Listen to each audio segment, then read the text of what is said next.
The following program discusses sensitive issues related to addictive behavior. Parents are cautioned that some material may be too candid for younger children. Welcome to Celebrating Life and Recovery. I'm Cherie, your host, and today we're going to look at change. Some people will say, you know what, I don't even know how to change. I don't know what needs to be changed. And so today we'll look at what Jesus Christ does to get us to a place where we accept change. Our very desires will change. So join us as we look at that.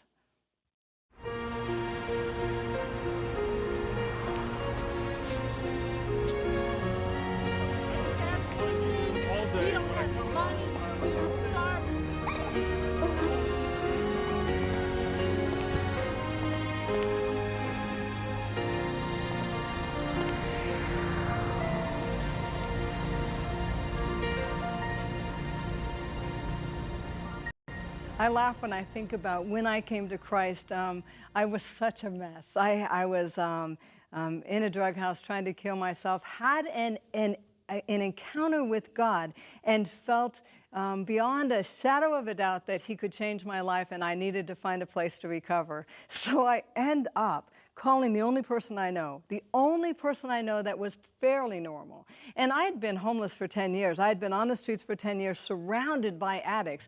So when I say fairly normal, it wasn't even close to what some people would think normal was. But I called him up and I said, you know, I need some help desperately. I need to find a place to recover. And when I met God in the drug house, I was trying to kill myself. God never once told me, Cherie, you know what? Now that you've got it, now that you understand that I'm God, I want you to clean up. I want you to stop doing drugs. I want you to stop lying, whatever. All He said to me is, I absolutely adore you. I adore you. I love you. And I want to help you to heal. And in that, it gave me the courage to stand up and say, you know what? I want to get away from this stuff, these drugs, all that. And so I called this person who has a sister who is a Christian that says I can stay at her house, right?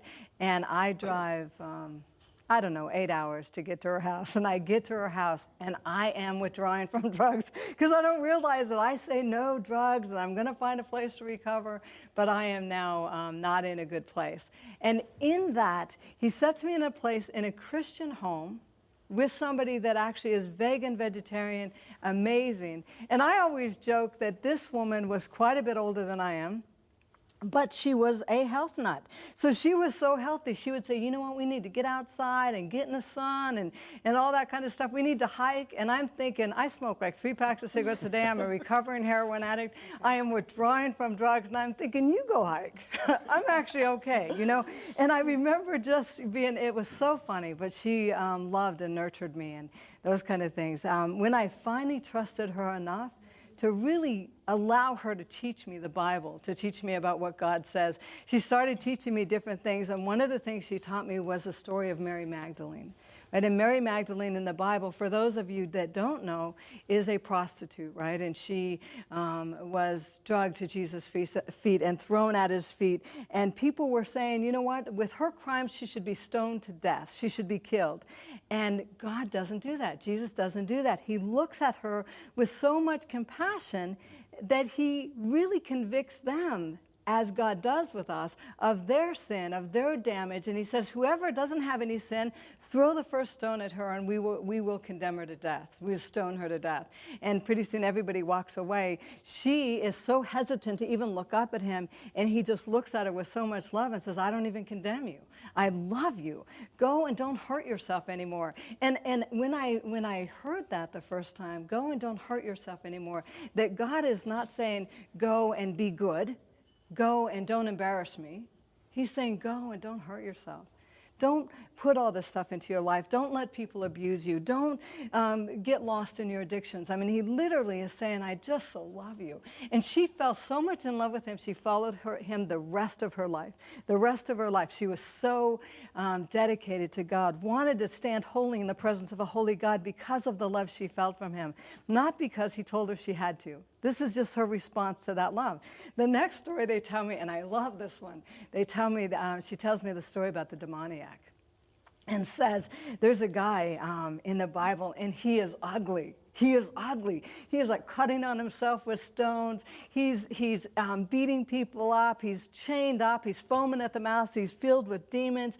Did I tell you that he was ugly? Did I tell you? I mean, he's ugly, ugly, ugly. And the whole time she's talking, I'm thinking, you know what happened to him? And she says again, did I say that this guy was ugly? And I'm thinking, you did.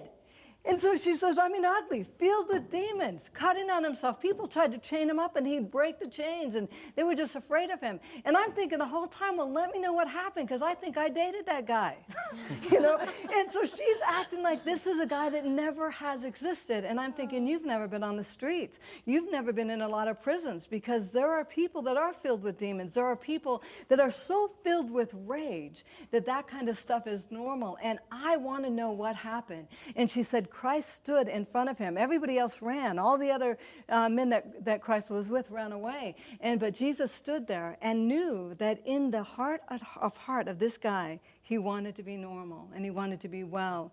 And Jesus sat there and called the demons out, rebuked them, got them out of this guy's life. And the next time people saw him, he was sane and in his right mind. That is absolutely incredible. This guy that was filled with demons is now free, in his right mind, sitting next to Christ. And I love, because even Christ is getting ready to go somewhere else because the townsfolk flip out because of all the stuff that happened, ask him to leave the region. And this guy says, can I go with you, please? And as I'm hearing this story, I am thinking I could so relate to that guy. And I know that there are a lot of people that I was on the streets with that if they knew there's a God out there that can bring those kind of changes, can take somebody from crazy to being filled with demons to having all that anger, and can bring healing into their life. And not only healing, where you are sane. I got restored to sanity. I'm in my right mind. All that anger for the first time in my life is gone, and I'm just thinking, amen, amen. And as I looked at the Bible, first of all, I left this woman's house. I have done recovery. She's taught me some things. I leave her house and I join a church. And it was hysterical because I don't know how to dress. I don't know how to dress. I don't know how to talk. I don't know how to eat right, speak right. I could read a little bit, maybe second grade level, but I was fairly illiterate. But I came running into church, and I was like, hello, I'm here, and I love God, and how amazing is that? And you know what? What's funny is he loves me.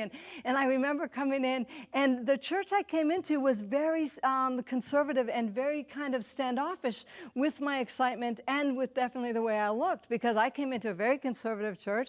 I put every single piece of jewelry that I owned on. I kept my best outfit, little short skirt kind of thing. And I mean, I just thought I looked adorable. And they didn't agree with me. And I was smoking 3 packs of cigarettes a day, so I had billows of smoke following me. And I mean, I just showed up, and I was so in love with God. And I know that he was so in love with me. The response I got in the building was not as, they weren't as sure. They weren't as sure. And it was just so funny. But I sat down and tried to behave. I remember for a while I would come in and just spray perfume all over, because I thought maybe they just don't like the smell of smoke. And remember, I had just come from like homelessness, so I don't have a lot of money, so the perfume was very cheap. And I would spray it from head to toe, and I would come in. And what was really interesting to me is the entire time is God was saying, you know, I love you. I adore you. I think you're beautiful, and I will bring changes into your life. And so, you know, we talked about it. You know, I was so used to being on the street. I was so manipulative. I was so, if I was uncomfortable in any way, if I was unsure of myself in any way, I have a detachment disorder because of all the early molests and stuff. And that means that I could leave in my head and be somewhere else or be someone else or whatever. And I was so adaptable that I could do that at a drop of a hat. In fact, in my recovery, to learn to